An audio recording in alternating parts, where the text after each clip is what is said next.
Atom discuss करना है तो पहले हमें मालूम करना है यहाँ पे कि एटम मतलब क्या होता है, what is mean by atom. तो एटम क्या है, इससे रिलेटेड अगर डिस्कस करने जाएंगे तो अकॉर्डिंग टू हमारा फिजिक्स सबसे पहले ये डाल्टन था जिसने क्या किया था 1808 में एक्सप्लेन किया था कि every matter is made up of smallest indivisible then uncutable particle।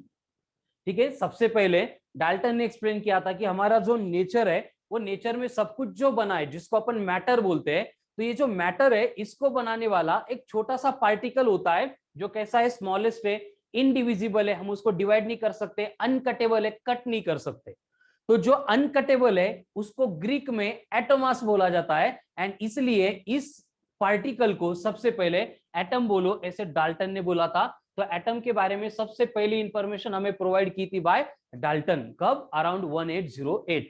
इससे पहले अगर देखेंगे तो इंडियन ओरिजिन के जो साइंटिस्ट थे महर्षि कनर, इन्होंने सबसे पहले बोला था कि every matter is made up of परमाणु, परमाणु कंसिस्ट ऑफ अणु विद रेणु।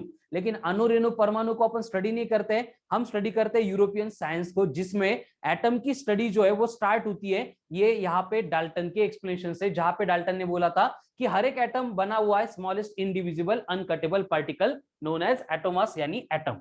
लेकिन उसके बाद में क्या हुआ कि हिस्ट्री की सबसे इंपॉर्टेंट डिस्कवरी हो गई सर जे थॉमसन द्वारा, और जिसको अपन बोलते हैं कि थॉमसन ने क्या किया था, सीआरटी यानी कैथोड रे ट्यूब, इस एक्सपेरिमेंट में सबसे पहले निगेटिवली चार्ज पार्टिकल यानी इलेक्ट्रॉन ये एटम से इमिट होते हैं ये पार्ट यहाँ पे ऑब्जर्व किया था एंड इलेक्ट्रॉन की डिस्कवरी कर दी थी। एंड इस इलेक्ट्रॉन की डिस्कवरी मतलब हम कंसीडर करते हैं as a starting point of modern physics. जो हमारा आज का मॉडर्न फिजिक्स है उसकी स्टार्टिंग पॉइंट अगर कोई है तो वो थॉमसन की डिस्कवरी ऑफ इलेक्ट्रॉन है, ऐसे हम कंसीडर करते हैं।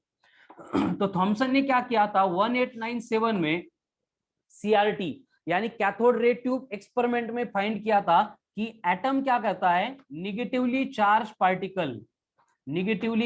पार्टिकल की स्ट्रीम को वहां पे इमिट करता है एंड इस निगेटिवली चार्ज पार्टिकल को बोला गया था एज ए इलेक्ट्रॉन। इस निगेटिवली चार्ज पार्टिकल को बोला गया था एज ए इलेक्ट्रॉन। यानी कंडीशन क्या है कि अकॉर्डिंग टू थॉमसन हर एक एटम जो है उसके अंदर ऐसे निगेटिवली चार्ज पार्टिकल होते हैं, इसलिए थॉमसन जो है वो खुद का मॉडल लेके आता है जिसको बोला जाता है प्लम पुडिंग मॉडल या फिर टरबूज मॉडल मतलब वाटरमेलन मॉडल, जिसमें ये एक्सप्लेन करता है कि atom is a positively charge sphere, atom is a positively charge sphere in which electrons are embedded, यानी कि एटम इज ए तरबूज और उसमें इलेक्ट्रॉन क्या है, वो तरबूज की सीड्स होती है उसकी तरह फिक्स किए गए हैं। ये बातें यहाँ पे थॉमसन ने एक्सप्लेन की गई थी। मतलब जो बात डाल्टन बोल रहा है कि एटम को कट नहीं कर सकते, डिवाइड नहीं कर सकते, थॉमसन बोल रहा है कि नहीं, उसके अंदर भी सब पार्टिकल प्रेजेंट है, मतलब वो कटेबल है और वो लास्ट या फिर स्मॉलेस्ट पार्टिकल नहीं है। ठीक है, तो ये डाल्टन की एंड थॉमसन की थ्योरी हो गई, कुछ खास काम की नहीं है। लेकिन एटॉमिक थ्योरी कैसे स्टार्ट हो गई, कैसे उसमें इंप्रूवमेंट हो गई, इसके लिए मैंने इंट्रोड्यूस किया है। अब next one more important point आता है, that is Rutherford's atomic model. Rutherford's atomic model, अभी रदरफोर्ड्स एटॉमिक मॉडल ये एक्सपेरिमेंट परफॉर्म करते टाइम एक्चुअल जो एक्सपेरिमेंटल ऑब्जर्वेशन थे वो करने के लिए रदरफोर्ड को हेल्प की थी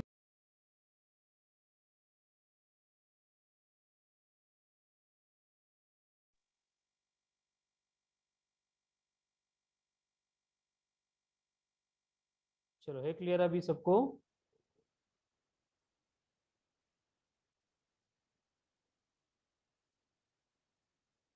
कितना टाइम हुआ था? तो इससे पहले जो था वो बेसिक इंट्रोडक्शन था, कुछ खास काम का नहीं है क्वेश्चन सॉल्व करने के लिए एग्जाम पॉइंट ऑफ व्यू से। लेकिन जो बातें अभी बोर्ड पे लिखी है यहाँ से सारी बातें जो आने वाली है दैट इज एक्सट्रीमली इंपॉर्टेंट, तो पूरा फोकस कॉन्सेंट्रेट होकर यहाँ पे ध्यान देना है। हम नेक्स्ट पॉइंट पढ़ रहे हैं रदरफोर्ड्स एटॉमिक मॉडल।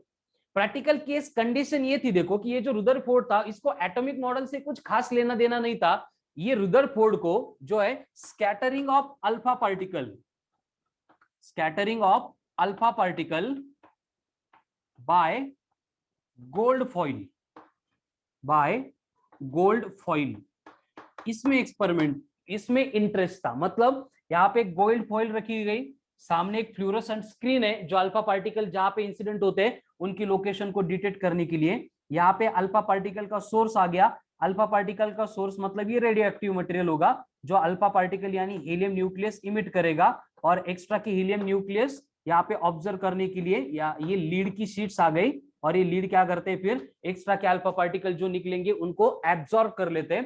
तो यहाँ से सारे डायरेक्शन में अल्फा पार्टिकल निकलेंगे, लेकिन जो स्ट्रेट डायरेक्शन में जा रहे हैं इसी को बस ये लीड ब्रिक क्या करने वाली है, अलाउ करने वाली है। तो यहाँ पे इंसिडेंट होने वाले जो अल्फा पार्टिकल्स थे उनकी होने वाली जो स्कैटरिंग है, स्कैटरिंग मतलब डिफरेंट डायरेक्शन में जाने वाले हैं आफ्टर यहाँ पे इंसिडेंट होने के बाद, इसको स्टडी करना था रुदरफोर्ड को। लेकिन इसको स्टडी करते टाइम उसने क्या ऑब्जर्व किया कि कुछ तो अलग हो रहा है। जो बातें थॉमसन ने एक्सप्लेन की गई थी कि एटम मतलब पॉजिटिवली चार्ज स्फीयर है, वो यहाँ पे एक्सपेरिमेंटली जो है मैचअप नहीं कर रही थी। तो यहाँ पे क्या डिफरेंस आ रहा है ये ऑब्जर्व करने के लिए गeiger एंड मार्सलन को बोला गया था। तो इन्होंने रुदरफोर्ड के कंसेप्ट के ऊपर सेम एक्सपेरिमेंट को कंटिन्यू किया। तो इन्होंने ऑब्जर्व किया कि most of the alpha particle goes undeviated, most of the alpha particle goes undeviated. कुछ अल्फा पार्टिकल ऐसे थे जिनके परसेंटेज 0.14% है, कि जिनका डिविएशन 0 से ज्यादा एंड 90 से कम, इस तरह से वो डिविएट हो रहे थे। कुछ अल्फा पार्टिकल ऐसे थे 1 in 8000, 8000 मध्ये एखादा अल्फा पार्टिकल ऐसा था कि जो जिस पाथ से गया था उसी पाथ को वापस उसी पाथ से वापस आ रहा है, मतलब खुद के पाथ को रिट्रेस कर रहा है। ठीक है, ये एक्सपेरिमेंटल ऑब्जर्वेशन थे। ठीक है, देखो एकदम सिंपल बातें चल रही है कि रुदरफोर्ड का जो एक्सपेरिमेंट था bombardment of alpha particle on gold foil, उसमें क्या होता है ये ऑब्जर्वेशन बस यहाँ पे अपन देख रहे हैं जो एक्चुअल में गeiger एंड मार्सलन ने एक्सप्लेन किए गए थे। लेकिन थी कंसेप्ट रुदरफोर्ड की, एक्सपेरिमेंटल सेटअप भी रुदरफोर्ड का था, इसलिए हम इसको रुदरफोर्ड का एटॉमिक मॉडल बोल के एक्सप्लेन करेंगे। तो यहाँ पे होता क्या है देखो कि गोल्ड फॉइल के ऊपर जब अल्फा पार्टिकल की अपन बम्बार्डमेंट कर रहे हैं तो ऑब्जर्वेशन क्या है कि most of the alpha particle goes undeviated. मतलब कुछ अल्फा पार्टिकल जिस पाथ से आ रहे थे उसी पाथ से स्ट्रेट वे वो ट्रैवल कर रहे, उनको किसी ने रोका ही नहीं। ऐसे बहुत अल्फा पार्टिकल थे, मोर देन 99%। उसके बाद में कुछ अल्फा पार्टिकल ऐसे थे जिनके परसेंट 0.14 के आसपास है, कि जिनका डिविएशन 0 से ज्यादा एंड 90 से कम था। लेकिन 1 in 8000, 8000 मध्ये एखादा अल्फा पार्टिकल ऐसा था कि जो जिस पाथ से आ रहा था उसी पाथ से वापस जा रहा था, मतलब वो खुद के पाथ को रिट्रेस कर रहा था, यानी कि वो क्या कर रहा था 180 डिग्री से डिविएट हो रहा था। ये बेसिक एक्सपेरिमेंटल ऑब्जर्वेशन थे रुदरफोर्ड के या फिर हॉलोक एंड लिनार्ड के एक्सपेरिमेंट के। अब यहाँ पे ये एक्सपेरिमेंट के ऑब्जर्वेशन करने के बाद ये गeiger एंड मार्सलन सारे ऑब्जर्वेशन किसको सबमिट करते हैं, रुदरफोर्ड को। और ये सारे ऑब्जर्वेशन पढ़ने के बाद रुदरफोर्ड कुछ बातें यहाँ पे कंक्लूड करता है। रुदरफोर्ड के कंक्लूजन्स मतलब ये रुदरफोर्ड का एटॉमिक मॉडल है, जिसमें रुदरफोर्ड बोलता है कि अगर मोर देन 99% अल्फा पार्टिकल, मतलब कि most of the alpha particle goes undeviated है।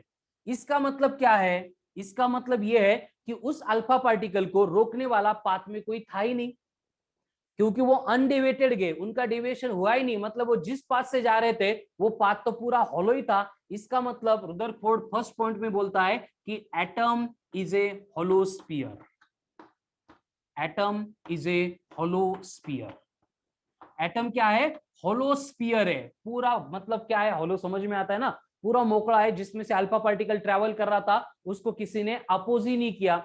उसके बाद में यहाँ पे ऑब्जर्व होता है कि कुछ अल्फा पार्टिकल है वो अपना पाथ रिट्रेस कर रहे हैं। मतलब अल्फा पार्टिकल जैसा हेवी पार्टिकल जिस पाथ से जा रहा था रास्ते में कुछ तो आ गया, इसके लिए 180 डिग्री से उसको वापस आना पड़ रहा है। अब 180 डिग्री से आप वापस आना पड़ा, इसका मतलब अल्फा पार्टिकल के ऊपर जो पॉजिटिव चार्ज था उस पॉजिटिव चार्ज को रिपेल करने वाला वहां पे कोई ना कोई होना चाहिए। इसलिए रुदरफोर्ड बोलता है कि ये एटम के सेंटर में, at centre positively charge, at centre positively charge heavy core is there, and इस कोर को बोला गया था एज ए न्यूक्लियस। तो हम ऐसे बोलते हैं कि रुदरफोर्ड ने क्या किया था, एटम फोड़ के न्यूक्लियस फाइंड किया था। देखो कितने सिंपल एक्सपेरिमेंटल ऑब्जर्वेशंस थे, एंड उस ऑब्जर्वेशन से यहाँ पे नया टाइप का एटॉमिक मॉडल यहाँ पे एक्सप्लेन हो रहा है कि एटम मतलब क्या है, होलोस्फीयर है, क्योंकि अल्फा पार्टिकल को अपोज करने वाला कोई वहां पे है नहीं। दूसरा पॉइंट, सेंटर में एक कोर है जिसका मतलब चार्ज पॉजिटिव होना चाहिए, क्योंकि वो अल्फा पार्टिकल को रिपेल कर रहा है, एंड ये पॉजिटिवली चार्ज हेवी कोर जो है वो सेंटर में प्रेजेंट है। उसके बाद में साइज का कंपैरिजन आता है कि अगर यहाँ पे 1 in 8000 इतनी अल्फा पार्टिकल अपना पाथ रिट्रेस कर रहे हैं, मतलब ये कोर की साइज एकदम छोटी होनी चाहिए। तो रुदरफोर्ड बोलता है कि size of atom is of the order of 10 to the power -10 metre, and size of जो कोर है जिसको हमने न्यूक्लियस बोला है उसकी है 10 to the power -15 मीटर। यानी कि nucleus of every atom is smaller by atom than 1 lakh times. मतलब हर एक एटम का न्यूक्लियस जो है वो एटम के साइज से 1 लाख टाइम्स 1 लाख टाइम्स छोटा है। ठीक है, ये बात यहाँ पे एक्सप्लेन की है रुदरफोर्ड ने अपने। चलो, तो ये है रुदरफोर्ड का एटॉमिक मॉडल, जिसमें हमने सिंपल पॉइंट देखे। फर्स्ट पॉइंट क्या है कि एटम मतलब होलोस्फीयर है, कुछ भी नहीं वहां पे, क्योंकि अल्फा पार्टिकल जैसे आ रहे थे वैसे ट्रैवल कर रहे हैं। दूसरा पॉइंट, कुछ अल्फा पार्टिकल को 180 डिग्री से डिविएट किया जा रहा था। इसका मतलब क्या है कि सेंटर में जो कोर है जिसको हमने न्यूक्लियस बोला है वहां पे पॉजिटिव चार्ज होना चाहिए। इसलिए सेकंड पॉइंट आ गया कि at centre positive charge heavy core is there, at which क्या होगा, whole positive charge, and about 99.9% mass होगा किसका, एटम का। उसके बाद में साइज के बारे में डिस्कशन आ रहा है कि एटम की साइज है 10 to the power -10 metre, and that of nucleus की साइज है in the range of 10 to the power -15 metre. Nucleus की साइज कितनी है, 10 to the power -15 metre. And इसके बाद में और एक पॉइंट है कि negatively charge particle that is electrons revolves around nucleus in circular orbit, ठीक है। तो ये रुदरफोर्ड के एटॉमिक मॉडल के कंक्लूजन है, जिसमें बहुत इंपॉर्टेंट बातें हमें मालूम हो गई है। एंड यही एटॉमिक मॉडल था जो एक्सपेरिमेंटल ऑब्जर्वेशन के साथ पूरा का पूरा मतलब मैच कर रहा था। अब ये रुदरफोर्ड के एटॉमिक मॉडल की थियोरेटिकल बातें हो गई। अब इससे रिलेटेड जो न्यूमेरिकल सॉल्व करने के लिए हेल्प करने वाली है कुछ इंपॉर्टेंट बातें आपको डायरेक्टली रिमेंबर करनी है। एज इट इज उसके ऊपर थ्योरी क्वेश्चंस आते हैं, या फिर न्यूमेरिकल भी आ गए तो डायरेक्ट रिलेशन के ऊपर आते हैं। जिसमें फर्स्ट पॉइंट आता है distance of closest approach. Distance of closest approach. अभी डिस्टेंस ऑफ क्लोजेस्ट अप्रोच यानी कि क्या होता है कि जैसे फॉर एग्जांपल ये एटम है, एटम के इनसाइड ये न्यूक्लियस है। अब न्यूक्लियस के ऊपर पॉजिटिव चार्ज है, यहां से एक अल्फा पार्टिकल आने वाला है और इसके ऊपर बम्बार्ड होने वाला है। अगर अल्फा पार्टिकल आ रहा है मतलब मोशन में है, इसका मतलब उसके पास क्या है, काइनेटिक एनर्जी है। By virtue of that kinetic energy alpha particle motion perform कर रहा है एंड न्यूक्लियस के टुवर्ड्स ट्रैवल कर रहा है। लेकिन ये न्यूक्लियस के पास आने के बाद उसको यहाँ पे रुकना पड़ेगा, और यहाँ पे रुकने के बाद यहाँ पे जो डिस्टेंस बनता है इस डिस्टेंस को बोला गया है डिस्टेंस ऑफ क्लोजेस्ट अप्रोच। और इस डिस्टेंस पे रुकना क्यों पड़ा, क्योंकि उसकी काइनेटिक एनर्जी जीरो हो गई। काइनेटिक एनर्जी जीरो कैसे हो गई, क्योंकि एनर्जी क्रिएट भी नहीं होती है, डिस्ट्रॉय भी नहीं होती है। काइनेटिक एनर्जी जीरो हो गई क्योंकि यहाँ पे इनके रिपल्शन से ये काइनेटिक एनर्जी का कन्वर्जन हो गया इन दोनों के इलेक्ट्रोस्टैटिक पोटेंशियल एनर्जी में। किसमें, इलेक्ट्रोस्टैटिक पोटेंशियल एनर्जी में। इलेक्ट्रोस्टैटिक्स में हमने इसका फॉर्मूला देखा था 1/4πε Q1 Q2 अपॉन R। यहाँ पे Q1 मतलब अल्फा पार्टिकल का atomic number into number of electrons, then nucleus का atomic number into number of electrons divided by R। ये एक्सप्रेशन बनता है हमें for distance of closest approach. तो ये डिस्टेंस ऑफ क्लोजेस्ट अप्रोच है क्या, यहाँ पे अगर लिखेंगे तो मैक्सिमम डिस्टेंस या फिर minimum distance eight which kinetic energy of alpha particle will get converted into electrostatic potential energy. ठीक है, मिनिमम डिस्टेंस कहां से, फ्रॉम न्यूक्लियस, न्यूक्लियस से मिनिमम डिस्टेंस है जिसपे क्या होता है काइनेटिक एनर्जी जो है वो इलेक्ट्रोस्टैटिक पोटेंशियल एनर्जी में कन्वर्ट होती है। इसका मतलब यहाँ पे डिस्टेंस ऑफ क्लोजेस्ट अप्रोच अगर मैं यहाँ पे लेके आऊंगा तो ये डायरेक्टली प्रोपोर्शनल है to the product of atomic numbers. ठीक है, देन ये काइनेटिक एनर्जी अगर यहाँ पे लेके आएंगे तो एनर्जी डायरेक्टली प्रोपोर्शनल है 1/E, मतलब एनर्जी ज्यादा होगी तो डिस्टेंस ऑफ क्लोजेस्ट अप्रोच कम हो जाएगा। ठीक है, तो ये दोनों रिलेशन पे ये जो डिस्टेंस ऑफ क्लोजेस्ट अप्रोच है वो डिपेंड करता है। चलो कमन फास्ट बोर्ड पे ध्यान से देखो और इसको लिख लो। उसके बाद में नेक्स्ट कंसेप्ट आती है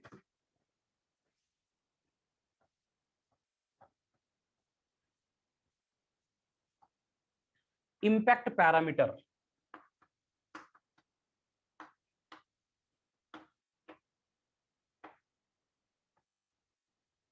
इम्पैक्ट पैरामीटर, और ये इम्पैक्ट पैरामीटर होता है b which is proportional to cot of theta by 2। Cot of theta by 2। अब ये इम्पैक्ट पैरामीटर मतलब क्या है कि जैसे फॉर एग्जांपल ये न्यूक्लियस है और न्यूक्लियस के ऊपर अल्फा पार्टिकल गया तो वो अपना पाथ रिट्रेस करने वाला है, एंड ये यहां से अल्फा पार्टिकल गया तो ये न्यूक्लियस से इस अल्फा पार्टिकल का जो भी परपेंडिकुलर डिस्टेंस है, क्या इम्पैक्ट पैरामीटर मतलब perpendicular distance of velocity vector of alpha particle from nucleus, उसको क्या बोला जाता है, उसको बोला जाता है इम्पैक्ट पैरामीटर। यानी कि इससे बस हमें इतना कंक्लूड करना है कि ये इम्पैक्ट पैरामीटर अगर बढ़ गया मतलब अल्फा पार्टिकल अगर यहां पे आ गया तो उसका डेविएशन कम होगा, अगर इम्पैक्ट पैरामीटर कम हो गया मतलब ये अल्फा पार्टिकल क्लोज आ गया तो उसका डिविएशन बढ़ जाएगा। ठीक है, ये लाइन बस इतना इंडिकेट कर रहा है, मतलब हम यहाँ पे लिखेंगे कि अगर ये बी इंक्रीज होता है तो उसके साथ अल्फा पार्टिकल का होने वाला जो डेविएशन है वो भी क्या होता है, इंक्रीज होता है। एंड अगर ये इम्पैक्ट पैरामीटर या अगर सॉरी इम्पैक्ट पैरामीटर अगर बढ़ गया तो डेविएशन क्या होता है, कम होता है, डिक्रीज होता है। ठीक है, एंड अगर इम्पैक्ट पैरामीटर कम हो गया तो उसका मतलब डेविएशन क्या होगा, इंक्रीज होगा। ठीक है, तो ये होता है इम्पैक्ट पैरामीटर, मतलब अल्फा पार्टिकल के वेलोसिटी वेक्टर का सिर्फ परपेंडिकुलर डिस्टेंस है फ्रॉम द न्यूक्लियस। एंड इस एक्सपेरिमेंट से रिलेटेड लास्ट बात आती है third one, that is number of alpha particle scattered at a given angle. तो ये होता है n proportional to 1 sin raised to 4 of theta by 2। ठीक है, n का मतलब number of alpha particles scattered and theta मतलब क्या होगा, angle of scattering, scattering angle, जिस एंगल पे हम ये अल्फा पार्टिकल के नंबर फाइंड कर रहे हैं उसका स्कैटरिंग का एंगल। ठीक है, इसका मतलब क्या है, यहाँ पे बस आपको यही बातें फोकस करनी है कि जो रुदरफोर्ड का एटॉमिक मॉडल है उसमें 3 इंपॉर्टेंट पॉइंट है। कौन से एक डिस्टेंस ऑफ क्लोजेस्ट अप्रोच, कौन सा डिस्टेंस होता है, ऐसा डिस्टेंस जहां पे अल्फा पार्टिकल की काइनेटिक एनर्जी जो है वो इलेक्ट्रोस्टैटिक पोटेंशियल एनर्जी में कन्वर्ट होती है। दूसरा इंपैक्ट पैरामीटर। अब ये इंपैक्ट पैरामीटर मतलब क्या है कि बेसिकली अल्फा पार्टिकल जिस पाथ पे ट्रैवल कर रहा है उस पाथ का न्यूक्लियस से परपेंडिकुलर डिस्टेंस, मतलब अल्फा पार्टिकल न्यूक्लियस के पास आ गया उसका डिविएशन ज्यादा होगा, यानी इंपैक्ट पैरामीटर कम हो गया डिविएशन ज्यादा होगा, वही बात है। एंड जो अल्फा पार्टिकल की स्कैटरिंग होती है वो स्कैटरिंग के एंगल के ऊपर कैसे डिपेंड करता है, तो यहाँ पे n proportional to 1 sin raised to 4 theta by 2, इस रिलेशन से ये अल्फा पार्टिकल के ऊपर डिपेंड करता है। ठीक है, तो this is all about Rutherford's atomic model. Rutherford के एटॉमिक मॉडल में इतना ही पार्ट है, इतनी पार्ट के ऊपर उसके मतलब जो है वो क्वेश्चंस आते हैं। ठीक है, अब इसके बाद में नेक्स्ट पॉइंट हम पढ़ने वाले हैं, दैट इज डीमेरिट्स, ड्रॉबैक्स और failure of Rutherford's atomic model. Drawback बोलो या फिर फेल्यूर बोलो, देखो सिंपल बात है एकदम, अभी लिंक लगाओ, 3 स्टेटमेंट कंबाइन करके अगर समझ में आ गए तभी ये क्लियर होगा कि फेल्यूर क्या है, ड्रॉबैक क्या है रुदरफोर्ड्स एटॉमिक मॉडल का। रुदरफोर्ड ने अपने एटॉमिक मॉडल के लास्ट पॉइंट में एक्सप्लेन किया था कि negatively charge particle that is electrons performs revolution यानी circular motion around the nucleus. ठीक है, इसने क्या बोला था, negatively charge particle that is electrons performs circular motion around nucleus. ये बात किसने बोली है? रुदरफोर्ड ने बोली है। उसके बाद हम सर्कुलर मोशन पढ़ चुके हैं, तो हमें मालूम है कि सर्कुलर मोशन में क्या होता है कि every type of circular motion is an accelerated motion. हर बार जो भी सर्कुलर मोशन होती है उसमें कंपलसरी एक्सेलरेशन होता है, ठीक है। तो हर बार हम क्या कंसीडर करते हैं? सर्कुलर मोशन को एक्सेलरेटेड मोशन। उसके बाद में हमने इलेक्ट्रोमैग्नेटिक वेव पढ़ा था, जहां पे मैक्सवेल एक्सप्लेन करता है कि a charge in accelerated motion, a charge in accelerated motion have to emit energy in the form of electromagnetic wave.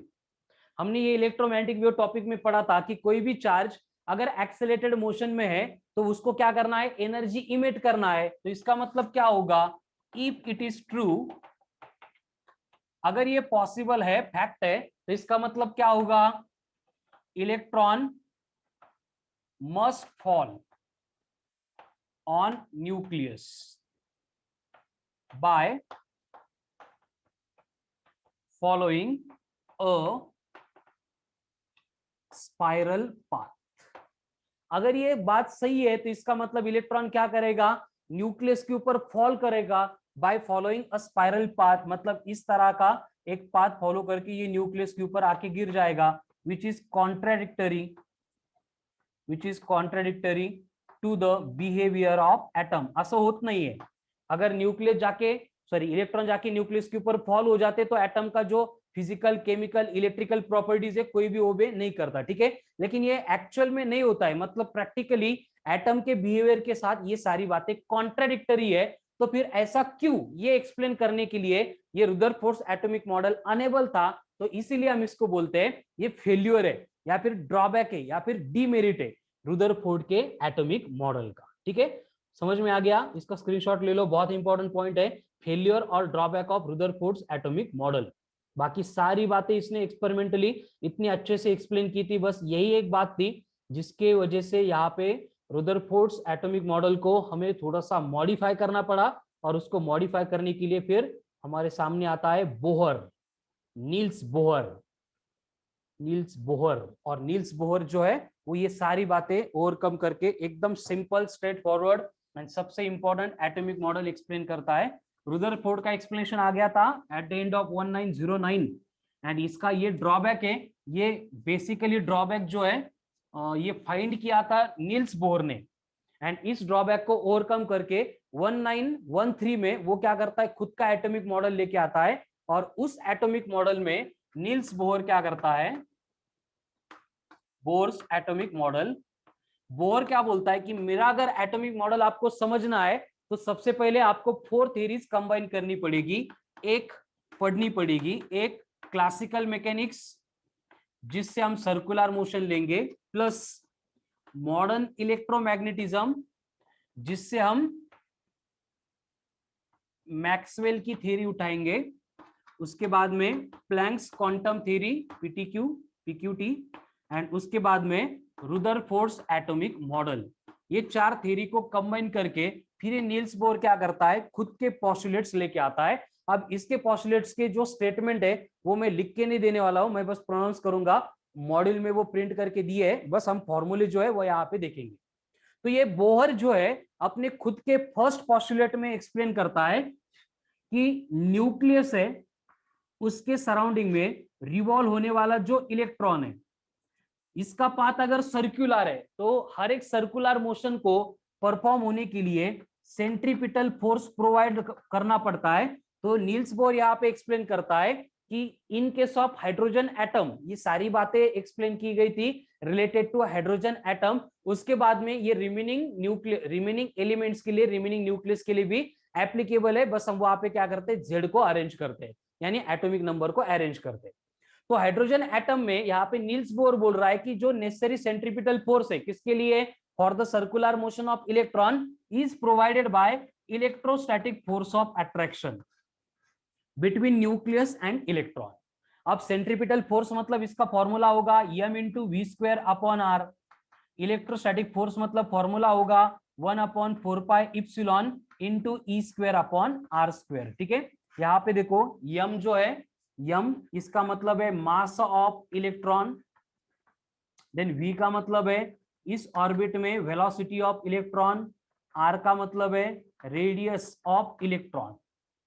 अब यहाँ पे 1/4 इप्सिलॉन इंटू के, इसकी वैल्यू मालूम है, ये कांस्टेंट है जिसकी वैल्यू होती है 9 इंटू 10⁻⁹ न्यूटन मीटर स्क्वायर पर कूलम का स्क्वायर। एंड ई का मतलब charge on electron, that is 1.6 into 10⁻⁻19 coulomb. तो ये हो गया फर्स्ट पॉस्टुलेट नील्स बोर के थ्योरी का, एटॉमिक मॉडल का। सेकंड पॉस्टुलेट में ये बोर एक्सप्लेन करता है कि electron revolves in those orbits only, electron सिर्फ उसी ऑर्बिट में रिवॉल्व करता है जिसका angular momentum integral multiple of h/2π होता है, and electron does not emits energy into this orbit. Electron जो है सिर्फ इसी ऑर्बिट में जिनका एंगुलर मोमेंटम यानी m into v into r, ये n इंटू h/2π, यहाँ पे इतना अगर है तो सिर्फ और सिर्फ इन्हीं ऑर्बिट में इलेक्ट्रॉन क्या करते हैं, अपनी मोशन यानी सर्कुलर मोशन परफॉर्म करते हैं। एंड इस तरह से जो ऑर्बिट है जिनका angular momentum n into h/2π है, उसमें इलेक्ट्रॉन कोई भी एनर्जी इमिट नहीं करते। लेकिन ऐसा क्यों, इसका एक्सप्लेनेशन ये नील्स बोर के पास नहीं था, इसको हमने लास्ट टॉपिक में ड्यूअल नेचर में ऑलरेडी प्रूव किया है। कुछ लोग भूल गए होंगे, याद करो, 2 मिनट में मैं यहाँ पे एक्सप्लेन करता हूँ कि इलेक्ट्रॉन क्या करता है, ऐसे वाइब्रेशंस परफॉर्म करता है। एंड उसके वाइब्रेशंस कंप्लीट कब होंगे, अगर यहाँ पे circumference is equals to n into lambda ये कंडीशन होगी तो यहाँ पे लैम्बडा को मैं लिखता हूँ h/p, p यानी m इंटू वी, तो यहाँ पे mv_r इधर, n इंटू h/2π इधर, यही रिलेशन यहाँ पे आ गया। तो यहाँ पे इस टाइप के ऑर्बिट में इलेक्ट्रॉन अपनी मोशन परफॉर्म करता है एंड इस ऑर्बिट में कोई भी एनर्जी इमिट नहीं होगी। ये नील्स बोर का सेकंड पोस्टुलेट हो गया। थर्ड पोस्टुलेट में नील्स बोर एक्सप्लेन करता है electron emits energy only when, electron energy emit नहीं करता ऐसे नहीं है, वो करता है इमिट, बट कब करता है, जब वो जंप करता है from higher energy orbit to the lower energy orbit. कब, जब वो जंप करता है from higher energy orbit to the lower energy orbit. And emitted energy जो है, इमिटेड एनर्जी जो है वो डिफरेंस इन एनर्जी लेवल के अकॉर्डिंग होती है, and energy is emitted in the form of high energy photons. ठीक है, ये हो गए नील्स बोर के एटॉमिक मॉडल के 3 हाइपोथेसिस कंक्लूजन।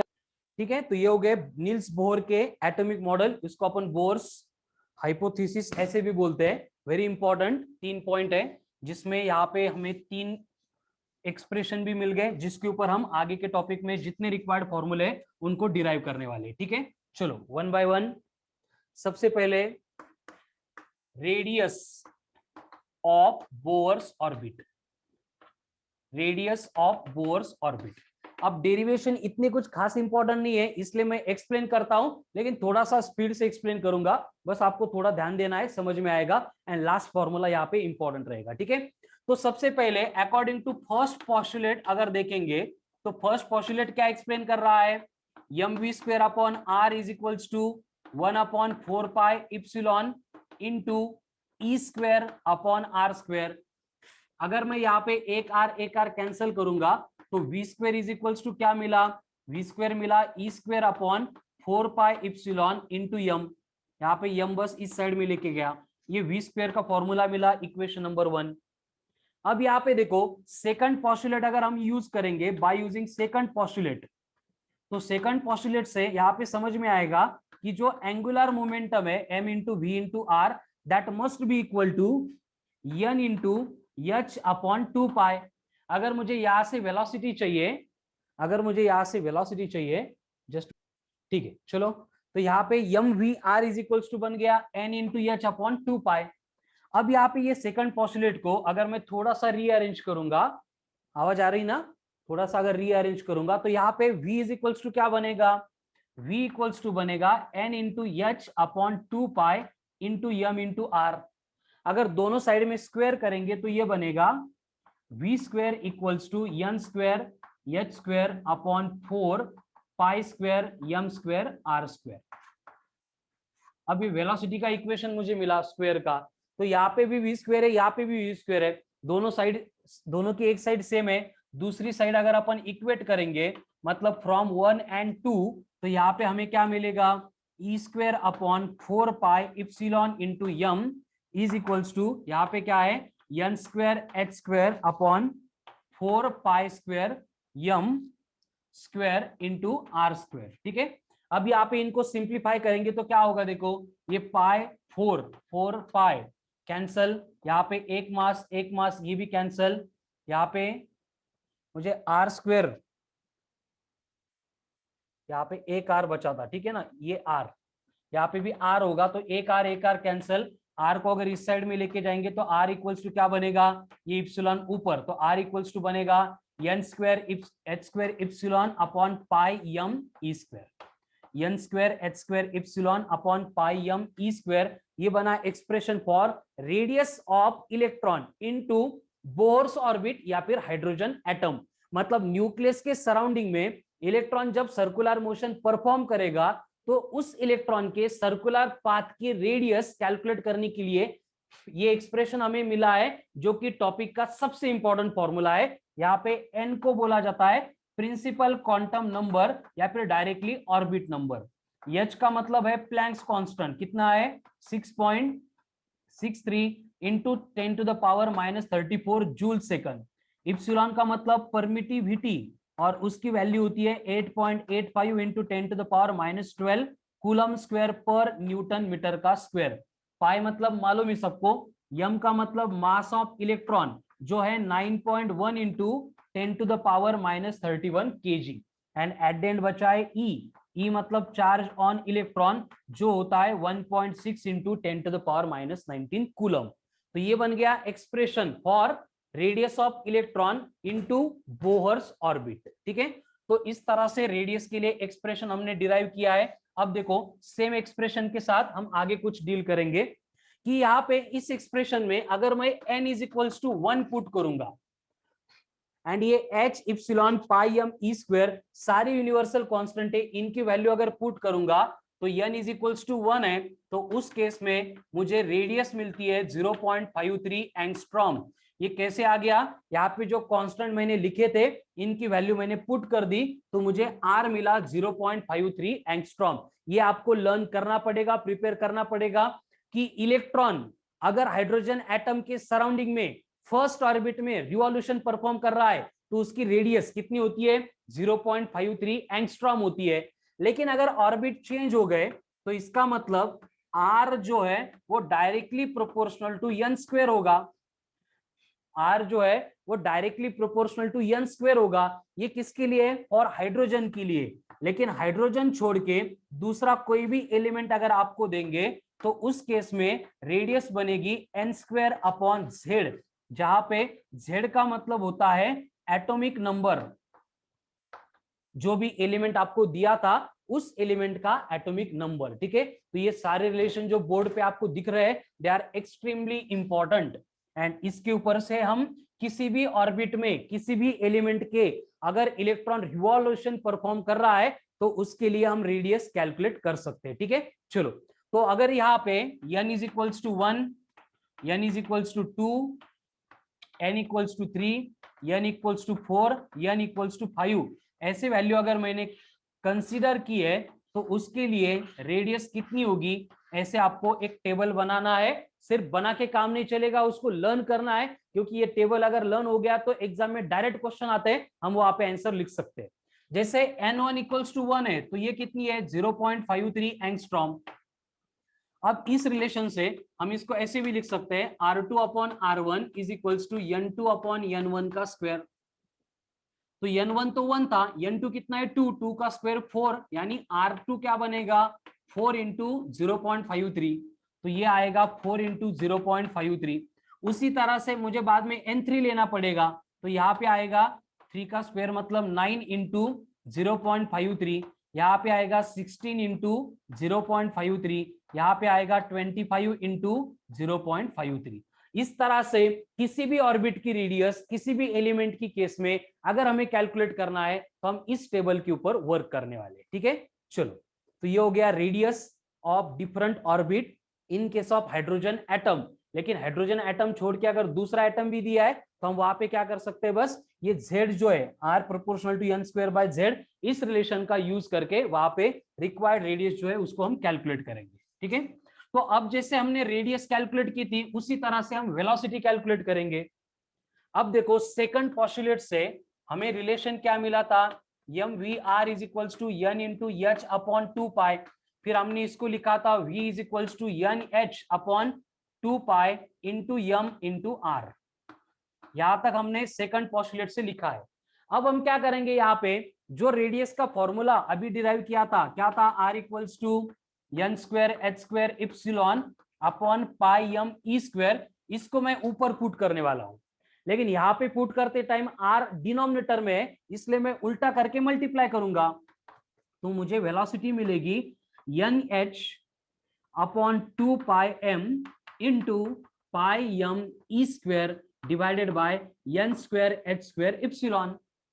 यानी कि अब क्या होगा, pi pi cancel, m m cancel, ये कैन कैंसल, तो वेलोसिटी इज इक्वल्स टू क्या बचा, सिर्फ ई स्क्वायर अपॉन 2nh इप्सिलॉन।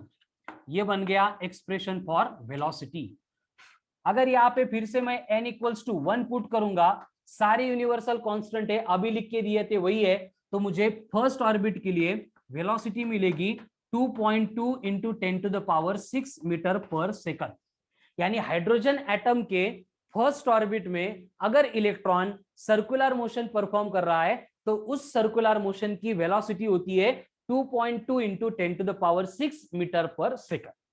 अब आगे अगर दूसरा, मतलब यहाँ पे हम देखेंगे कि n इक्वल्स टू 1 छोड़ के दूसरा अगर ऑर्बिट दिया है तो हम यहाँ पे लिख सकते हैं कि v proportional to 1 upon n है। यहां से ये सारे कांस्टेंट अगर बाजू में रख देंगे तो v बनेगा प्रोपोर्शनल टू 1 अपॉन n। अगर हमें दूसरा हाइड्रोजन छोड़ के दूसरा एटम चाहिए तो यहाँ पे z को लेके आएंगे तो ये बनेगा v proportional to z upon n। तो जैसे रेडियस के लिए हमने किया था वैसे वेलोसिटी के लिए करेंगे कि अगर n इक्वल्स टू 1 है, n इक्वल्स टू 2 है, n इक्वल्स टू 3 है, n इक्वल्स टू 4 है, n इक्वल्स टू 5 है, तो उस केस में वेलोसिटी कितनी होगी, इसका टेबल आपको बनाना है एंड बनाने के बाद उसको लर्न भी करना है, ठीक है। अगर इनवर्सली प्रोपोर्शनल है तो n इक्वल्स टू कितनी है, 2.2 इंटू 10⁶। यहाँ पे क्या होगा, ये 2.2 इंटू 10⁶ डिवाइडेड बाई 2 आएगा। यहाँ पे क्या होगा, 2.2 इंटू 10⁶ डिवाइड बाई 3 आएगा। यहाँ पे क्या होगा, 2.2 इंटू 10⁶ डिवाइड बाई 4 आएगा। यहाँ पे 2.2 इंटू 10⁶ डिवाइड बाई 5 आएगा। तो इस तरह से ये रेडियस एंड वेलोसिटी जो है उससे रिलेटेड कोई भी डेटा हमें कैलकुलेट करना है तो बोर्ड पे जितनी इंफॉर्मेशन है उतनी इंफॉर्मेशन अगर अप्लाई करेंगे तो we will get the answer. And अगर ये टेबल बना के लर्न कर देंगे तो बाकी कुछ करने की जरूरत ही नहीं है। अब यहाँ पे देखो कि बेसिकली अगर हमें पीरियोडिक टाइम चाहिए, पीरियोडिक टाइम ऑफ रिवॉल्यूशन, तो पीरियोडिक टाइम का फॉर्मूला क्या है, 2 πr अपॉन v। बट हमने देखा है कि r proportional to n square upon z है, v proportional to z upon n है। यानी कि हम लिखेंगे कि t proportional to n square by z है, अपॉन था उल्टा करके मल्टीप्लाई करेंगे, ये बनेगा n अपॉन z। यानी पीरियोडिक टाइम जो है वो प्रोपोर्शनल होता है n³ अपॉन z स्क्वायर से। किसी भी ऑर्बिट एंड एटॉमिक नंबर का अगर रिलेशन दिया है पीरियोडिक टाइम का तो वो होता है n³ upon z square. Periodic time की जगह पे अगर हमें फ्रीक्वेंसी का रिलेशन देंगे, फ्रीक्वेंसी होती क्या है, reciprocal of periodic time 1 upon t। यानी इसका भी उल्टा करना पड़ेगा, यानी फ्रीक्वेंसी जो है उसको यह बोलते हैं, फ्रीक्वेंसी जो है वो प्रोपोर्शनल है to the z square upon n का क्यूब। अब फ्रीक्वेंसी के बाद में आती है एंगुलर फ्रीक्वेंसी या फिर एंगुलर वेलोसिटी।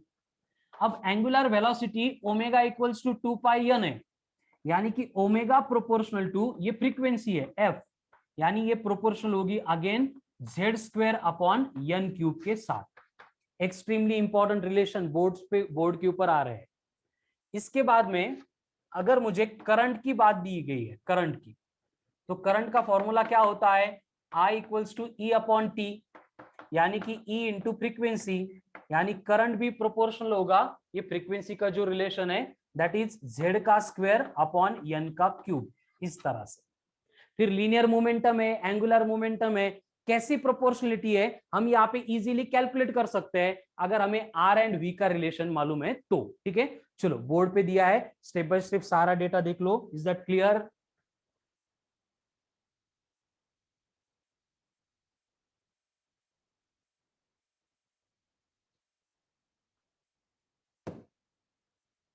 ओके, तो ये हो गया रिलेशन, वेरी इंपॉर्टेंट, जिसके ऊपर से हम किसी भी ऑर्बिट के लिए, किसी भी ऑर्बिट के बाद में किसी भी एलिमेंट के लिए जो भी रिक्वायर्ड वैल्यू होगी वो कैलकुलेट कर सकते हैं। पीरियोडिक टाइम है, फ्रीक्वेंसी है, एंगुलर वेलोसिटी है, करंट है, ठीक है। फिर लीनियर मोमेंटम है, एंगुलर मोमेंटम है, वो दो आपको होमवर्क के लिए, ठीक है। लीनियर मोमेंटम में क्या है, एम इंटू वी, एम के ऊपर कुछ डिपेंडेंट नहीं है, मतलब लीनियर मोमेंटम वी के जैसा, यानी जेड बाई एन से प्रोपोर्शनल होगा। फिर एंगुलर मोमेंटम में m into v into r आता है, तो वी एंड आर पुट करो एंड यल किसके ऊपर डिपेंड है वो भी कैलकुलेट करो, ठीक है। तो ये बेसिक हो गया रेडियस, वेलोसिटी एंड उससे रिलेटेड बाकी बातों की डिपेंडेंसी। अब उसके बाद में नेक्स्ट पॉइंट आता है energy of electron into Bohr's orbit, energy of electron into Bohr's orbit. अब बेसिकली कंडीशन क्या है, देखो यहाँ पे जो इलेक्ट्रॉन रिवॉल्यूशन परफॉर्म कर रहा है वो रिवॉल्यूशन परफॉर्म करता है यानी मोशन में है, मोशन में है मतलब उसके पास क्या है, काइनेटिक एनर्जी है। अब काइनेटिक एनर्जी का फॉर्मूला होता है half of m into v का स्क्वायर। वी के लिए हमने फॉर्मूला अभी डिराइव किया था, e square upon n into e square upon 2 into n into h into epsilon. अगर ये वी की वैल्यू यहाँ पे पुट करेंगे तो मुझे m इंटू वी स्क्वायर, मतलब ये क्या बनेगा, e raise to 4 m divided by ये 2 इंटू 2 मतलब 4 n square h square epsilon, ये काइनेटिक एनर्जी मिल गई।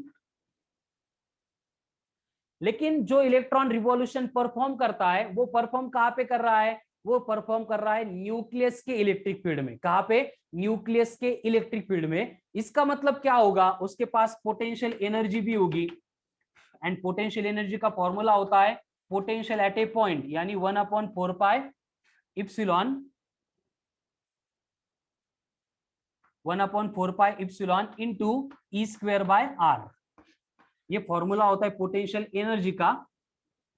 कैसे, Q1 इंटू Q2 होता है, तो एक चार्ज इलेक्ट्रॉन निगेटिव है इसलिए बस ये माइनस आएगा। लेकिन यहाँ पे जो है R दिख रहा है तो मुझे R की वैल्यू पुट करनी पड़ेगी। अब R मतलब क्या था, R था n square h square epsilon upon pi m e का स्क्वायर। अगर ये R की वैल्यू मुझे यहाँ पे पुट करनी है, लेकिन ये डिनोमिनेटर में था इसलिए उल्टा करके मल्टीप्लाई करते हैं, तो ये बनेगा e square upon 4 pi epsilon, उल्टा करके मल्टीप्लाई कर रहे हैं मतलब pi m e square divided by n square h square epsilon. ये माइनस है, पोटेंशियल एनर्जी निगेटिव है, तो इसको अगर सिंप्लीफाई करेंगे तो पाई पाई कैंसिल होके ये बनेगा minus of m e raise to 4 upon minus of m e raise to 4 upon, एक मिनट, ये 2 का स्क्वायर यहाँ पे 4 करके ये 8 आएगा, ठीक है। ये बनेगा minus of m e raise to 4 upon 4 n square h square epsilon. ये बन गई पोटेंशियल एनर्जी। तो बेसिकली इलेक्ट्रॉन के पास जो एनर्जी होगी, टोटल एनर्जी, वो बनेगी addition of kinetic and potential. अब इसको एंड इसको ऐड करना है, ध्यान से देखो, मैं एक स्टेप स्किप कर रहा हूं यहाँ पे। इन दोनों को ऐड करते time m e raise to 4 upon n square h square epsilon, m e raise to 4 upon n square h square epsilon common है, तो उसको कॉमन लेंगे तो ये बनेगा m e raise to 4 upon n square h square epsilon. अब bracket में कौन बचा, 1/8 माइनस 1/4, 1/8 माइनस 1/4। अब अगर सब्सट्रैक्शन आती है, नहीं भी आती है तो बोर्ड पे देखो, क्रॉस मल्टीप्लीकेशन करेंगे, 4 into 1 4, 4 minus 8 minus 4 divided by -32, ऐसे आ रहा है ना, 1/8 माइनस 1/4 है, तो ये बनेगा 4/8 माइनस 8 ये बनेगा 4 माइनस 8 डिवाइड बाय 32, मतलब कितना बनेगा, -4 डिवाइड बाय 32, तो कितना आएगा ये ये आएगा total energy is equals to minus of m⁴ divided by 8, ये 1 ये 8 आएगा, 8 n² h²ε। ये बन गया expression for total energy of the electron which is revolving around the nucleus. यहाँ पे भी सेम कंडीशन है, टोटल एनर्जी इलेक्ट्रॉन की निगेटिव है। अगर टोटल एनर्जी निगेटिव है इसका मतलब क्या होगा कि जैसे ग्रेविटेशन में होता है कि ग्रेविटेशन में भी टोटल एनर्जी निगेटिव है, इसलिए हम अर्थ के ऊपर रहते हैं। यहाँ पे भी सेम केस है, इलेक्ट्रॉन की टोटल एनर्जी निगेटिव है, इसलिए इलेक्ट्रॉन जो है वो न्यूक्लियस के सराउंडिंग में रिवॉल्यूशन परफॉर्म करता है, जंप करके निकल के नहीं जाता है। ठीक है, तो इस तरह की ये कंडीशन है। फिर अगर हम यहाँ पे रिलेशन देखेंगे कि जो एनर्जी है वो डायरेक्टली प्रोपोर्शनल है किसके साथ, 1/n² के साथ। जैसे radius directly proportional to n² था, ये इनवर्सली प्रोपोर्शनल टू n² है। अब यहाँ पे भी कंडीशन क्या है, देखो स्क्रीनशॉट ले लो इसका।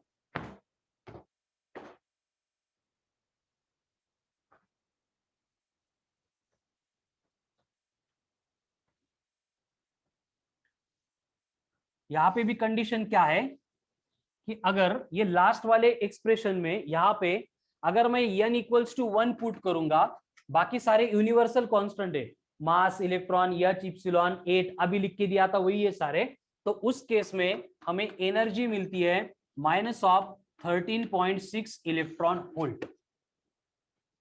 ठीक है, एंड अगर हमें दूसरे ऑर्बिट के लिए एनर्जी कैलकुलेट करनी है तो उसके लिए ये फॉर्मूला हम यूज करेंगे, E proportional to 1/n², 1/n²। And अगर हाइड्रोजन को छोड़ के दूसरा एटम है तो वहां पे E बनेगा proportional to Z²/n²। Extremely important relations. ठीक है, अब ये रिलेशन आ गए, पहले जैसा करेंगे, n=1, n=2, n=3, n=4, n=5, and ये पांचों ऑर्बिट के लिए एनर्जी कितनी आती है वो कैलकुलेट करके रखना है। ठीक है, यही न्यूमेरिकल है, यही न्यूमेरिकल के आंसर है। ये टेबल प्रिपेयर करेंगे तो आपको बहुत सारे क्वेश्चन सॉल्व करने से पहले आंसर आ जाएगा। ठीक है, तो n=1 में कितनी है, -13.6 इलेक्ट्रॉन वोल्ट। अब अगर inversely proportional to the square है, इसका मतलब सेकंड ऑर्बिट के लिए आएगी -13.6 divide by 4, -13.6 divide by 9, -13.6 divide by 16, -13.6 divided by 25। इस तरह से ये डिवीजन आएंगे तो इनकी वैल्यूज आती है -13.6, ये एज इट इज है, ये -3.4, ये 1.51, ये 0.84 एंड ये 0.51। ठीक है, इस तरह से ये आपको एनर्जी की वैल्यू मिलती है। तो 5 ऑर्बिट के लिए रेडियस, 5 ऑर्बिट के लिए वेलोसिटी, 5 ऑर्बिट के लिए एनर्जी, ये एक्सट्रीमली इंपॉर्टेंट कंडीशन है, ये टेबल आपको लर्न करनी ही पड़ेंगे। ठीक है, तो अब तक जो हमने फॉर्मूले देखे हैं एकदम सिंपल स्ट्रेट फॉरवर्ड है, सारे के सारे डिराइव किए गए हैं फ्रॉम बोर्स थ्योरी ओनली, मतलब नया पार्ट कुछ भी इंट्रोड्यूस नहीं हो रहा है यहाँ पे। यहीं पे जो इक्वेशंस हैं इनकी रीअरेंजमेंट करके डिफरेंट डिफरेंट बातें अपन यहाँ पे इंट्रोड्यूस कर रहे हैं। ठीक है, तो अब तक की डिस्कशन से आपको इतना याद रखना है, रेडियस इक्वल्स टू कितनी है, n²h²ε/πm⁴। इसी को अपन लिखते हैं r proportional to n² for hydrogen, hydrogen छोड़ के अगर कोई है तो ये बनेगा प्रोपोर्शनल टू n²/z।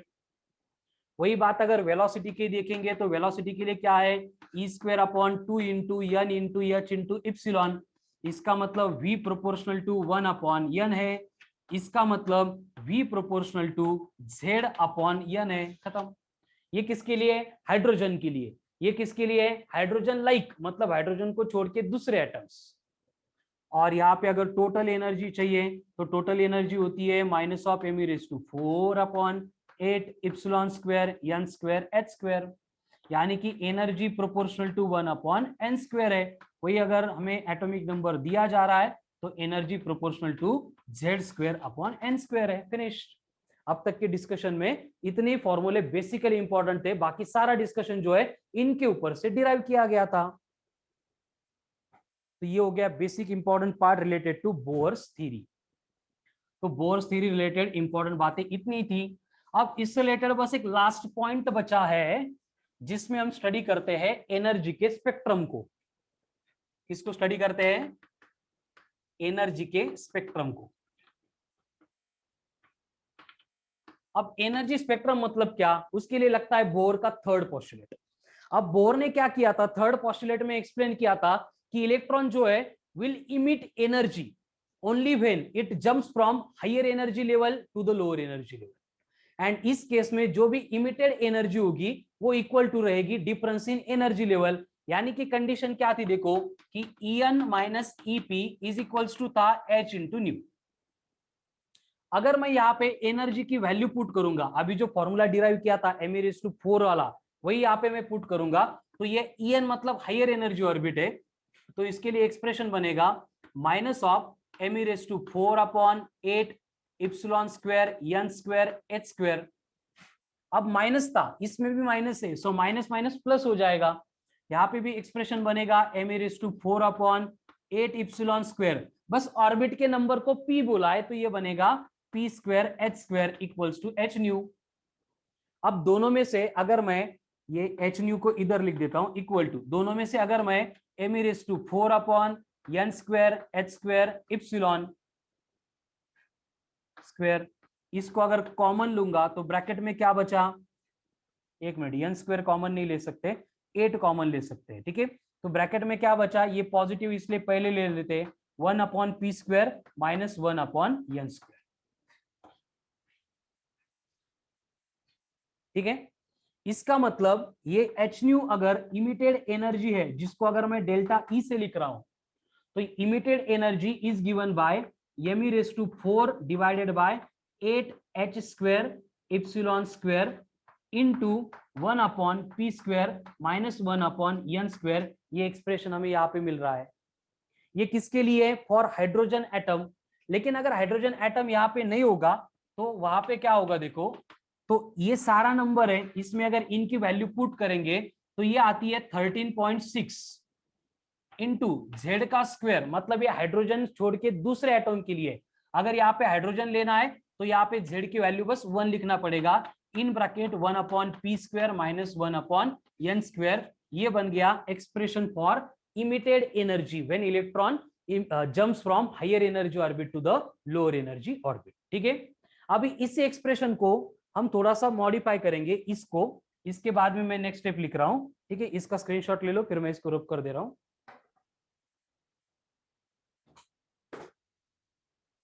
एनर्जी के लिए एक्सप्रेशन मिल गया। अभी सेम एक्सप्रेशन को हम इन टर्म्स ऑफ वेवलेंथ लिखने वाले हैं। इसके लिए मैं ये एच न्यू जो है इसको लिखूंगा h c by lambda. H nu को क्या लिखा, h c by lambda equals to, सारी बातें सेम है, m⁴ upon 8 epsilon square into h square, bracket में कौन है 1 upon p square minus 1 upon n square. अब यहाँ पे मुझे 1 अपॉन लैम्बडा चाहिए, वेवलेंथ चाहिए, तो मैं h इंटू सी को इधर भेजता हूं, तो ये बनेगा m⁴ upon 8 epsilon square, h square into h cube into c, into ये ब्रैकेट में आएगा 1 upon p square minus of 1 upon n square, ठीक है। तो इस एक्सप्रेशन से हम जो इमिट होने वाली एनर्जी है उस एनर्जी की वेवलेंथ कैलकुलेट कर सकते हैं, जिसमें से यहाँ पे जो ब्रैकेट मिला है इसको बोला जाता है R। क्या बोला जाता है, R, m⁴ upon 8 epsilon square h cube into c, and ये R का मतलब होता है राइडबर्ग्स कांस्टेंट। इसका मतलब होता है राइडबर्ग्स कांस्टेंट, एंड इस R की वैल्यू होती है 1.097 इंटू 10 टू द पावर 7 पर मीटर। कितनी वैल्यू है, 1.097 इंटू 10 टू द पावर 7 पर मीटर, 1 अपॉन मीटर, ये इसका यूनिट है R का। ये R मतलब कौन है, राइडबर्ग्स कांस्टेंट। ये अगर यहाँ पे पुट करेंगे तो हमें वेवलेंथ कैलकुलेट करनी है, तो उसके लिए फॉर्मूला मिलेगा 1 upon lambda is equals to R in bracket 1 upon p square minus 1 upon n square, ठीक है। हर एक एग्जाम में इसके ऊपर क्वेश्चन डालना मैंडेटरी है, कंपलसरी है, ठीक है, एक्सट्रीमली इंपॉर्टेंट फॉर्मूला। तो हमने यहाँ पे एनर्जी स्पेक्ट्रम में इमिट होने वाले एनर्जी की वैल्यू कैलकुलेट करने के लिए भी फॉर्मूला डिराइव किया, एज वेल एज जो एनर्जी इमिट हो रही है उस एनर्जी में कितनी वेवलेंथ लाइट की इमिट होती है वहां पे भी उसको डिराइव करने के लिए फॉर्मूला हमने यहाँ पे डिराइव किया है, ठीक है। तो यहाँ पे 1 upon lambda is equals to बन गया R in bracket 1 upon p square minus 1 upon n square, ठीक है। तो एनर्जी स्पेक्ट्रम का सबसे इंपॉर्टेंट फॉर्मूला आ गया 1/λ is equals to R in bracket 1/p² minus 1/n²। ये किसके लिए? For hydrogen atom. लेकिन अगर हाइड्रोजन एटम को छोड़ के दूसरा कोई अगर हाइड्रोजन लाइक देंगे तो हम ये आर को जैसे एनर्जी में था z² से मल्टीप्लाई करके भी सिंप्लीफाई कर सकते हैं 1/p² माइनस 1/n²। ठीक है, तो ये बाकी बातें जो है इट विल बी सेम, ये सेम रहेगी।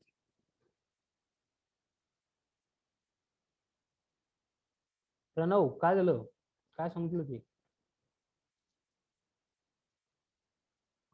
चलो, तो अभी देखो यहाँ पे जो एक्सप्रेशन हमें मिला है हाइड्रोजन एटम, उससे रिलेटेड बाकी आगे बातें डिस्कस करनी है।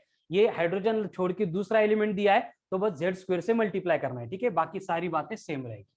अब देखो कंडीशन क्या है, ये जो फॉर्मूला है यहां से हम बेसिकली इमिट होने वाली जो वेवलेंथ है 7 है बेटा राइट वर्क्स कांस्टेंट में, प्रणव 7। ठीक है, तो यहाँ पे जो है 1/λ equals to R in bracket 1/p² minus 1/n²। इस एक्सप्रेशन में जो है डिफरेंट केसेस में कौन सी वेवलेंथ इमिट होती है, ये सीरीज जो है वो डिफरेंट लोगों ने, डिफरेंट साइंटिस्ट ने स्टडी की थी। जैसे कि फॉर एग्जांपल पहले आ रहा है लेमन, और लेमन ने ऑब्जर्व किया था कि अगर इंसिडेंट होने वाली लाइट की वेवलेंथ, अगर फर्स्ट ऑर्बिट में आ रही है, देन आता है बैमर, और बैमर ने ऑब्जर्व किया था कि जब इंसिडेंट होने वाला वेवलेंथ सेकंड ऑर्बिट में वापस आ रहा है, देन उसके बाद में आता है पैशन। इसने ऑब्जर्व किया था जब इलेक्ट्रॉन थर्ड ऑर्बिट में आता है।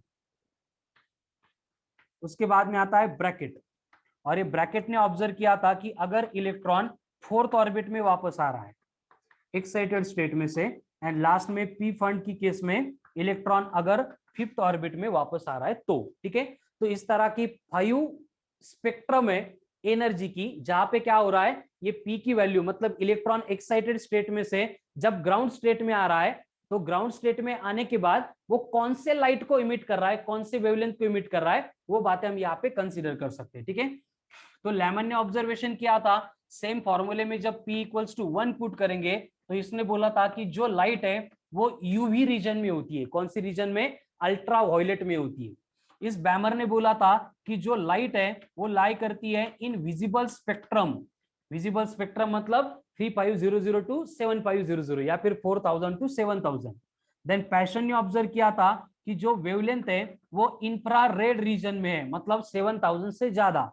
ब्रैकेट बोलता है कि थोड़ा सा नियर इंफ्रारेड है, मतलब 18000 20000 इतनी वेवलेंथ है वहां पे। एंड पी फंड ऑब्जर्व करता है जिसमें वेवलेंथ फार इंफ्रारेड, ठीक है, 60,000 80,000 1 लाख 1,20,000 इस तरह की हाईएस्ट वेवलेंथ वहां पे ऑब्जर्व होती है। तो ये 5 एनर्जी स्पेक्ट्रम इन्होंने स्टडी किए थे। ठीक है, तो यहाँ पे क्या है, Lyman, Balmer, Paschen, Brackett, Pfund, इन्होंने ऑब्जर्वेशन लिए थे by putting P equals to 1, P equals to 2, P equals to 3, P equals to 4, P equals to 5, और उनको जो वेवलेंथ मिली थी वो थी in the region ultraviolet, visible, infrared, near infrared, far infrared. ठीक है, इस तरह के रीजन वाइज वो सेपरेट होती थी। तो इसको अपन रिमेंबर कर सकते हैं की लाल बाल पाल मुळे ब्रिटिश पळाले. कसे पळाले? अल्ट्रा पळायला लागले, विजिबल दिसायला लागले पळताना, इन्फ्रा जोरात पळायला लागले, नियर इन्फ्रा जवळून पळाले, फार इन्फ्रा दूर पळाले. ठीक है, जैसे रिमेंबर करना है वैसे रिमेंबर करो. तो ये हो गई हाइड्रोजन स्पेक्ट्रम की सीरीज. अब इसमें बस 2 पॉइंट इंपॉर्टेंट है. फर्स्ट पॉइंट आता है सीरीज लिमिट, एंड दूसरा पॉइंट आता है मैक्सिमम या फिर highest wavelength emitted in the series. अब कंडीशन क्या है, देखो हमें मालूम है कि wavelength is inversely proportional to frequency है, यानी वेवलेंथ अगर कम होगी तो फ्रीक्वेंसी बढ़ जाएगी, एंड फ्रीक्वेंसी के ऊपर एनर्जी डिपेंडेंट है, इसलिए फ्रीक्वेंसी बढ़ेगी मतलब एनर्जी बढ़ेगी.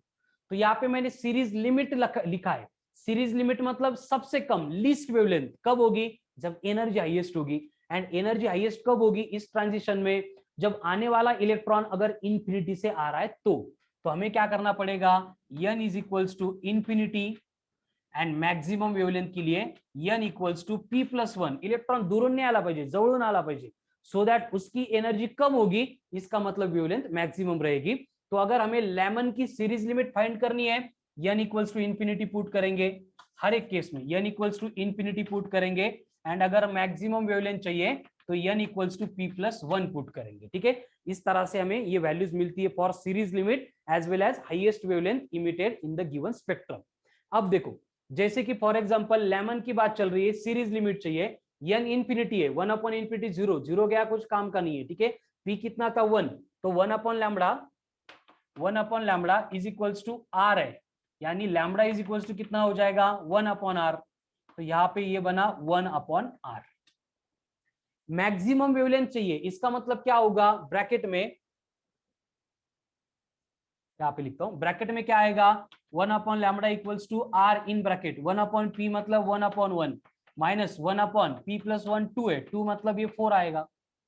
अब ये क्रॉस मल्टीप्लीकेशन करेंगे तो 1/λ इक्वल्स टू आएगा r इन ब्रैकेट 4 - 1 यानी 3/4, तो लैम्बडा इज इक्वल्स टू कितना आ रहा है 4/3r, तो ये आएगा 4/3r। तो इस तरह से हम हर एक सीरीज के लिए series limit and maximum wavelength calculate कर सकते हैं। तो जैसे पहले 3 टेबल मैंने कैलकुलेट करने को बोला है, सेम टेबल आप कंप्लीट करेंगे। ठीक है, और एक मैं कैलकुलेट करके देता हूं। बैमर में क्या है कि जब p इक्वल्स टू 2 है, मुझे अगर सीरीज लिमिट चाहिए तो 1/λ इक्वल्स टू r बनेगा, p2 है मतलब 2 का स्क्वायर 1/4 माइनस ये इंफिनिटी मतलब ये 0 ही रहेगा, -0 छोड़ दो, तो लैम्बडा कितना हो गया 4/r। कहाँ पे, ये सीरीज लिमिट के लिए। लेकिन अगर मैक्सिमम वेवलेंथ चाहिए तो क्या करना पड़ेगा, ये 1/4 माइनस 1/3 का स्क्वायर मतलब 1/9 करना पड़ेगा, तो ये आएगा 9 - 4 मतलब 5/36 टाइम्स ऑफ r, यानी लैम्बडा इज इक्वल्स टू बनेगा 36/5r। ठीक है, ये वैल्यूज अगर पुट करेंगे तो ये आ रहा है 4/r, यहाँ पे आएगा 36/5r। तो आपको पैशन के लिए, ब्रैकेट के लिए, पी फंड के लिए इस तरह से series limit and maximum wavelength कितनी होगी वो कैलकुलेट करके ये पेंडिंग काम आपको कंप्लीट करना है। ठीक है, क्लियर है, समझ रहा है सबको क्या कंप्लीट करने को बोला है। चलो, तो 3-4 पॉइंट दिए होमवर्क के लिए, वो कंप्लीट करो। अगर ये कंप्लीट करेंगे तो you will find that worksheet जो है 80% क्वेश्चन सॉल्व किए बिना ही सॉल्व हो जाते हैं, यही रहेगा, बाकी कुछ नहीं वर्कशीट में। ठीक है, वर्कशीट छोड़ो, जो भी प्रीवियस ईयर क्वेश्चंस होंगे वो देखेंगे तो समझ में आएगा कि इस टॉपिक में ज्यादा दिमाग लगाना ही नहीं है, ये टेबल है, इनको लर्न करेंगे तो वही आंसर्स है, उससे रिलेटेड एग्जाम में क्वेश्चंस आते हैं। ठीक है, तो यहाँ पे हमने एनर्जी का स्पेक्ट्रम देखा। उसका बेसिक रीजन क्या था कि जब इलेक्ट्रॉन जंप करता है हायर एनर्जी ऑर्बिट से लोअर एनर्जी ऑर्बिट में, तो जंप करने के बाद वो कितनी एनर्जी इमिट करेगा, उसकी वेवलेंथ कितनी होगी, उसके डिफरेंट स्पेक्ट्रम वेवलेंथ किस रीजन में लाई करेगी, ये सारी बातें हमने यहाँ पे डिस्कस कर ली है। अभी इसी से रिलेटेड और एक पॉइंट आता है, कुछ खास इंपॉर्टेंट नहीं है लेकिन मालूम होना चाहिए, that is energy level diagram. Energy level diagram.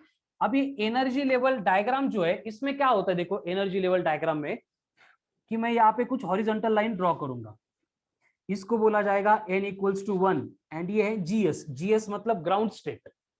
उसके बाद में आएगा n equals to 2, n equals to 2 मतलब होगा फर्स्ट एक्साइटेड स्टेट, ES का मतलब क्या है एक्साइटेड स्टेट। उसके बाद में आएगा third, n is equals to 3, ये बनेगी आपकी सेकंड एक्साइटेड स्टेट। उसके बाद में आएगा n इक्वल्स टू 4, ये बनेगा थर्ड एक्साइटेड स्टेट। उसके बाद में आएगा n इक्वल्स टू 5 और ये बनेगी फोर्थ एक्साइटेड स्टेट। यानी कि इलेक्ट्रॉन के जो ऑर्बिट है वही ये नंबर है। तो ये हमें यहाँ पे इंट्रोड्यूस कर रहे हैं, क्या इंट्रोड्यूस कर रहे हैं, देखो कि सपोज फर्स्ट ऑर्बिट में इलेक्ट्रॉन अगर आ रहा है तो पॉसिबिलिटी है कि वो इलेक्ट्रॉन इंफिनिटी से आ सकता है, या फिर फिफ्थ ऑर्बिट से आ सकता है, या फिर फोर्थ से आ सकता है, या फिर थर्ड से आ सकता है, या फिर सेकंड से आ सकता है। तो यहाँ पे जो वर्टिकल लाइन आपको दिख रही है, ये वर्टिकल लाइन की लेंथ मतलब इस ट्रांजिशन में कितनी अमाउंट ऑफ एनर्जी इमिट होगी वो समझ में आ रहा है। तो यहाँ पे देखेंगे तो जब इलेक्ट्रॉन इंफिनिटी से ग्राउंड स्टेट पे आ रहा है उस केस में सबसे हाईएस्ट लेंथ मिल रही है, मतलब हाईएस्ट वेवलेंथ वहां पे मिलेगी, सॉरी वेवलेंथ नहीं, हाईएस्ट एनर्जी मिलेगी, मतलब सबसे कम वेवलेंथ मिलेगी। वही बात अगर सेकंड ऑर्बिट के लिए चाहिए तो इलेक्ट्रॉन कहाँ से आ सकता है, इंफिनिटी से, या फिर फिफ्थ से, या फिर सेकंड से, या फिर थर्ड से। वही बात अगर मुझे थर्ड ऑर्बिट के लिए चाहिए तो यहाँ पे इलेक्ट्रॉन इन्फिनिटी से, फिफ्थ से, फोर्थ से, फोर्थ ऑर्बिट के लिए चाहिए तो इन्फिनिटी से, नहीं तो फिफ्थ से, फिफ्थ के लिए चाहिए तो बस इन्फिनिटी से आ सकती है। तो ये डायग्राम हमें हेल्प करेगी कि अगर आपको बोला गया है कि इलेक्ट्रॉन अगर फिफ्थ ऑर्बिट में से सेकंड में आ रहा है एंड सेकंड में से फर्स्ट में आ रहा है, तो दोनों में से कौन सी केस में ज्यादा एनर्जी इमिट होगी। हम नंबर पे जाएंगे तो हमें लगेगा ये तीन में डिफरेंस है, इसमें एक डिफरेंस है, मतलब इसमें एनर्जी ज्यादा इमिट होती है। वैसा नहीं है, उसको एनर्जी लेवल डायग्राम में देखो। देखो सेकंड से फर्स्ट तक इतना डिफरेंस है एंड 5 से सेकंड तक, मतलब ये इतना सा डिफरेंस है, ये इतना सा डिफरेंस है, ये लार्ज है। इसका मतलब सेकंड से 1 जब ट्रांजिशन होगा तब एनर्जी क्या होती है, हाईएस्ट होती है। बस यही पॉइंट हमें एनर्जी लेवल डायग्राम से क्लियर होता है। अब यहाँ पे और एक सिचुएशन होती है नंबर ऑफ स्पेक्ट्रल लाइंस की। नंबर ऑफ स्पेक्ट्रल लाइंस, और ये जो नंबर ऑफ स्पेक्ट्रल लाइंस है ये कैलकुलेट करने के लिए फॉर्मूला है n1 minus n2 into n1 minus n2 plus 1 divided by 2, या फिर n is equals to n in bracket n minus 1 upon 2। अब ये नंबर ऑफ स्पेक्ट्रल लाइंस मतलब क्या, देखो नंबर ऑफ स्पेक्ट्रल लाइंस मतलब क्या कि इलेक्ट्रॉन ट्रांजिशन परफॉर्म कर रहा है। ट्रांजिशन परफॉर्म कर रहा है मतलब हायर एनर्जी ऑर्बिट से लोअर एनर्जी ऑर्बिट में आ रहा है। तो वहां पे जो एनर्जी इमिट होगी उस इमिटेड एनर्जी में कितने वेवलेंथ होंगे, मतलब सारी सभी वेवलेंथ 5000 एंगस्ट्रॉम है, मतलब एक वेवलेंथ हो गई। कुछ 5000 के थे, कुछ 4000 के थे, मतलब दो हो गए। इनको बोला जाता है नंबर ऑफ स्पेक्ट्रल लाइंस। तो वो number of spectral lines calculate करने के लिए मैंने यहाँ पे दो फॉर्मूले लिखे। अब दोनों में डिफरेंस क्या है, देखो कभी कभी क्या होता है, एक आधा इलेक्ट्रॉन एकदम सिंसियर होता है और वो सिंसियरली क्या करता है, कहीं पे भी अगर ये एक्साइटेड स्टेट में कहीं पे भी अगर है, वहां से जंप करके डायरेक्ट ग्राउंड स्टेट में आता है। कोई इलेक्ट्रॉन थोड़ा सा चालू होता है तो वो इलेक्ट्रॉन क्या करता है, डायरेक्ट ग्राउंड स्टेट में नहीं आता है, ग्राउंड स्टेट से निकलता है, बीच में कहीं तो रुकता है, घूमता फिरता है, इधर उधर देखता है, फिर वापस से ग्राउंड स्टेट में आता है। तो अगर इलेक्ट्रॉन डायरेक्टली एक्साइटेड स्टेट से ग्राउंड स्टेट में आ रहा है तो उस केस में हमें ये फॉर्मूला एप्लीकेबल अप्लाई करना है। यही प्रैक्टिकल केस है एंड इसी के ऊपर क्वेश्चंस आएंगे। लेकिन अगर इलेक्ट्रॉन इन बिटवीन इंटरमीडिएट मतलब n1 से लेके n2 तक आ गया एंड उसके बाद में ग्राउंड पे आ रहा है, तो हमें number of spectral lines calculate करने के लिए ये फॉर्मूला यूज करना है। ठीक है, डिफरेंस क्या होगा, अगर इलेक्ट्रॉन डायरेक्ट एक्साइटेड स्टेट से ग्राउंड स्टेट में आ रहा है विदाउट रुके हुए, विदाउट टेकिंग एनी स्टॉप, ठीक है, तो उस केस में एक नंबर ऑफ स्पेक्ट्रल लाइंस बनेंगे n in bracket n minus 1 upon 2। लेकिन अगर इलेक्ट्रॉन इन बिटवीन ट्रांजिशन के इन बिटवीन अगर कहीं पे रुक रहा है तो उसके number of spectral lines n1 minus n2 in bracket n1 minus n2 plus 1 upon 2, यहां से हम कैलकुलेट कर सकते हैं। ठीक है, जैसे कि आपको बोला गया है कि इलेक्ट्रॉन ट्रांजिट हो रहा है from third excited state to ground state. अब यहाँ पे देखो थर्ड एक्साइटेड स्टेट कहां पे है, यहाँ पे थर्ड एक्साइटेड स्टेट मतलब फोर्थ ऑर्बिट है। ये excited state and ground state में डिफरेंस समझ लो।